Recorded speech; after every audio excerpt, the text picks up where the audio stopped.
भाई देखिए, साफ साफ बता रहा हूँ, जिस तरह गाड़ी से आप सफ़र करिए, एक कुत्ता उठता है, सोचता गाड़ी पकड़ लेंगे, वो हमारी मुट्ठी में होगा। उसी तरह बीजेपी के लोग नया कानून ले आ रहे हैं और उसी तरह बनाते हैं, और तो कुछ दूर जाते हैं फिर लौट जाते हैं। सिर्फ नफरत पैदा करने के लिए, झगड़ा पैदा करने के लिए, ये दंगा फैलाने के लिए ये कानून लाते हैं। कृषि कानून देखिए, जाड़े में लोग मर रहे हैं, उसी तरह इनका जो लब जिहाद का है ना, इनकी जहां सरकार वो लागू करेंगे। 22 में सरकार बना के उत्तर प्रदेश में हम खत्म करेंगे। उत्तर प्रदेश में 2022 इलेक्शन को लेकर भले ही अभी थोड़ा वक्त बाकी हो, लेकिन इसको लेकर कड़ाके की ठंड में भी सियासी सरगर्मी उस वक्त बढ़ गई जब AIMIM के अध्यक्ष ओवैसी ने सोहेल भारतीय समाज पार्टी के अध्यक्ष, या यूँ कहें कि भागीदारी संकल्प मोर्चा से हाथ मिला लिया।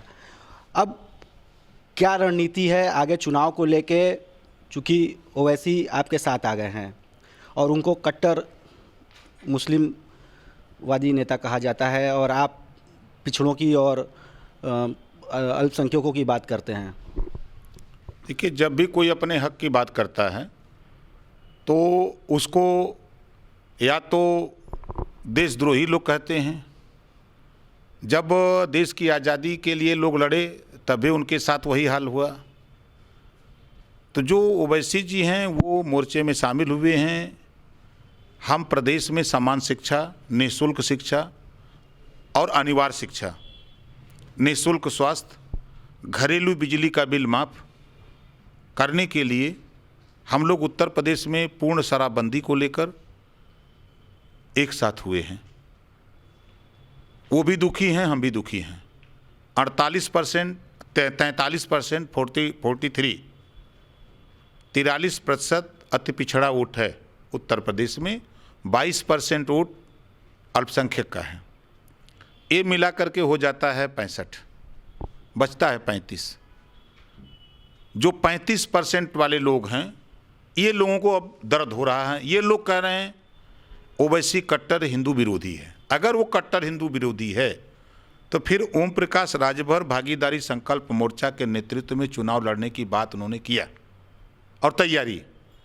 जब बीजेपी कश्मीर में महबूबा मुफ्ती से समझौता करके सरकार बनावे तब तो ठीक, बीजेपी रोटी बेटी का संबंध मुसलमान से करे तब तो ठीक, कांग्रेस के साथ मुसलमान रहे तो ठीक, सपा के साथ बसपा के साथ रहे तो ठीक, लेकिन अगर मुसलमान ओवैसी के साथ आकर के वो भी शिक्षा, स्वास्थ्य, रोजगार, नौकरी की बात करे तो देशद्रोही कहा जाएगा। ये कहने वाले लोग कहते रहें। 2022 में हम लोग हिंदू मुसलमान नहीं, अगड़ा पिछड़ा नहीं, हम शिक्षा के सवाल पे, समान शिक्षा, स्वास्थ्य के सवाल पे, हम लोग घरेलू बिजली बिल माफ़ी के सवाल पे, नौकरी के सवाल पे, जब सुप्रीम कोर्ट ने बैरियर तोड़ दिया, सुप्रीम कोर्ट के बैरियर को देश के प्रधानमंत्री जी ने तोड़ दिया। गरीब सवर्ण को 10% आरक्षण 72 घंटे में दे दिया। ओवैसी जी भी चाहते हैं, कुशवाहा जी भी चाहते हैं, पटेल भी चाहते हैं, ओम प्रकाश राजभर भी चाहते हैं कि जो 27% पिछड़ों को आरक्षण है इसे बढ़ा करके 52% किया जाए, क्योंकि सुप्रीम कोर्ट का बैरियर टूट गया है। राजभर जी, आप पहले बीजेपी से हाथ मिला चुके हैं यूपी इलेक्शन में और कैबिनेट मंत्री भी रहे हैं।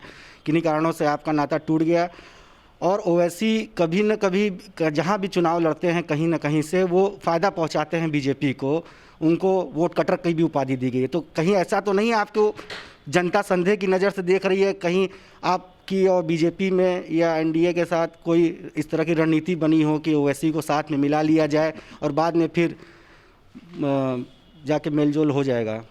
जनता अभी संदेह की नज़र से आपको देख रही है, क्योंकि ओवैसी के साथ भी उसी तरह की बात है और आप भी बीजेपी के साथ कभी रहे हैं। जनता नहीं देख रही है। सबसे ज़्यादा दिक्कत बीजेपी को है, जो हिंदू मुसलमान करती है। 8 दल हिंदू, अगर उनकी भाषा में कहें तो हिंदू हैं, एक दल मुसलमान का है। तो अब उनको चिंता कि हम हिंदू मुसलमान कैसे करेंगे, ये चिंता बीजेपी को है।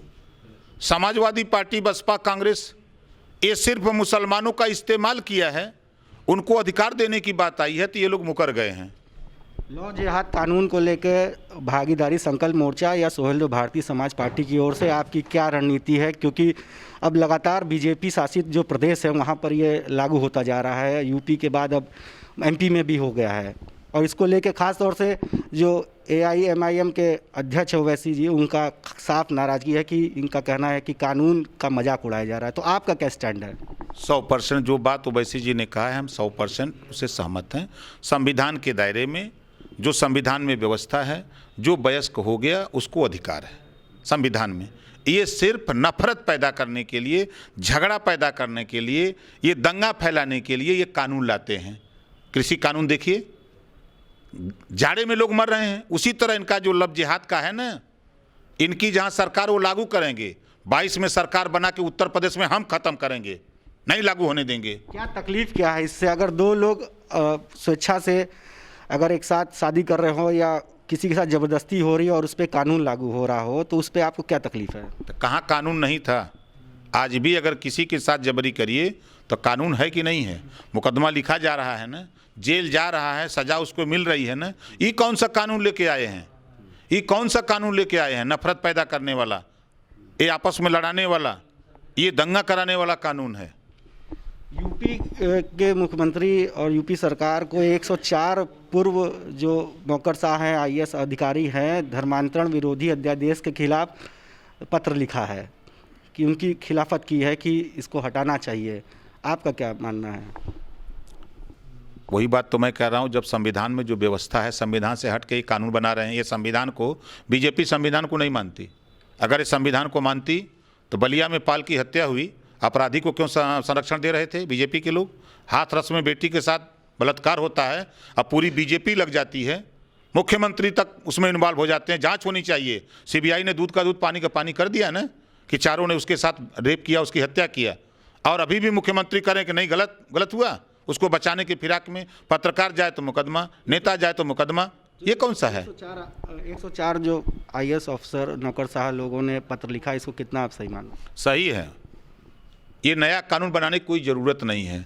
जो देश में संविधान है वो तो लागू नहीं हो पा रहा है वो कानून। ये नया कानून एक भी जो इन्होंने बनाया, एक भी इनका फॉर्मेट कहीं पूरा हुआ? हम इनके साथ रहे, एक भी ये बता दें, खाली कोई पूरा नहीं है। सब खाली ये जैसे देखते हैं ना, एक गाड़ी से जब आप कभी चलिए तो बैठा हुआ रहता है कुत्ता, बड़ी तेज़ी से उठता है, गड़िया पकड़ लेंगे, कुछ दूर जाता है रेस करके, फिर गाड़ी आगे चली जाती है, लौट के चले आते हैं। वही तरह इनका कानून बनता है। कौन है ये? बीजेपी के लोग हैं, और कौन है? क्या है ये लोग? अरे वही बीजेपी के लोग, जो जैसे वो करता है वैसे ही लोग करते हैं। कौन? किससे तुलना कर रहे हैं, किसकी कर रहे हैं? भाई देखिए, साफ साफ बता रहा हूँ, जिस तरह गाड़ी से आप सफ़र करिए, एक कुत्ता उठता है, सोचता गड़िए पकड़ लेंगे, वो हमारी मुट्ठी में होगा। उसी तरह बीजेपी के लोग नया कानून ले आ रहे हैं और उसी तरह बनाते हैं, और तो कुछ दूर जाते हैं फिर लौट जाते हैं। तो ये हैं सोहेल देव, भारतीय समाज पार्टी के राष्ट्रीय अध्यक्ष, जिनका साफ कहना है कि जो धर्मांतरण विरोधी अध्यादेश है, चाहे लव जिहाद, उसके खिलाफ है, और 2022 में जब ये सत्ता में किसी भी तौर पे लौटेंगे तो इसको वो ज़रूर ख़त्म कर देंगे। रोशन जायसवाल, वाराणसी, यूपी तक।